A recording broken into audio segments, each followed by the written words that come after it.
Bumili nga pala ako ng 50-gallon tank, papaglagyan ng ating mga bagong discus na bigay sa atin ni NC Aquatics. Pinagawa ko to kay Bro VA.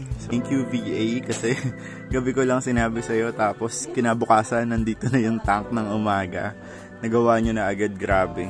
Matagal ko ng plano tong 50-gallon tank na to. Ito kasi ay gagawin kong plant holding tank. So, in the event na mag-out tayo ng plants really soon, dito ko ilalagay yung mga plants na yon. Uhugasan ko muna to tapos isi-set up natin. Lalagyan ko siya ng white background, yun talaga yung gusto ko. So, nasabunan ko na itong ating 50-gallon tank. Wina-wash down ko na lang siya.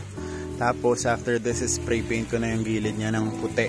Kasi gusto ko puti yung aking plant holding tank. Dito rin natin ilalagay yung dalawang discus para dito sila lalaki. Gamit lang ako ng Boss ni paint na white spray paint. Ito yung gusto kong kulay dun sa likod ng aking plant holding tank. Spray lang tayong ganyan. Gagawin ko lang to ng buo.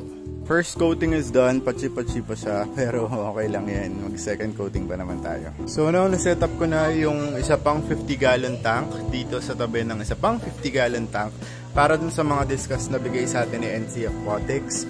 Ito yung magiging plant holding tank ko.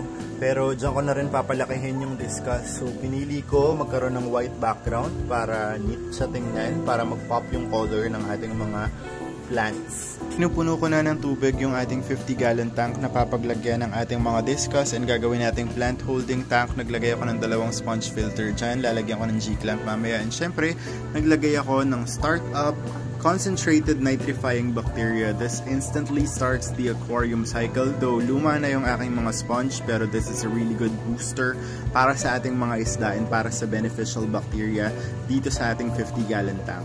Available to sa yellow basket ng Drip by Vinci. Make sure to add to cart and drip checkout niya yan. So now, natapos na natin yung ating 50-gallon tank. So dito yung black, doon naman yung white. So ayan, tingnan natin. Medyo kinapos lang ako ng stock water kasi pinuno ko pa tong isang 50-gal na to. Pinuno ko to. Silagyan ko yung 100 gallon. Tapos look guys, so naglagay na ako ng mga plants na nakabundle na ganyan. Ganyan yung itsura nila. So yung mga plants na yan ay ibebenta natin really soon. Nilagyan ko rin siya ng sponge filter, dalawa. Tapos minake sure ko na medyo malakas yung water agitation niya. So bukas kapag meron na akong mas madami pang stock water, punuin ko na lang itong 50-gallon tank natin. Kaya ko muna siyang mag-run hanggat sa mag-clear yung tubig natin. Nilagyan ko na rin siya ng startup.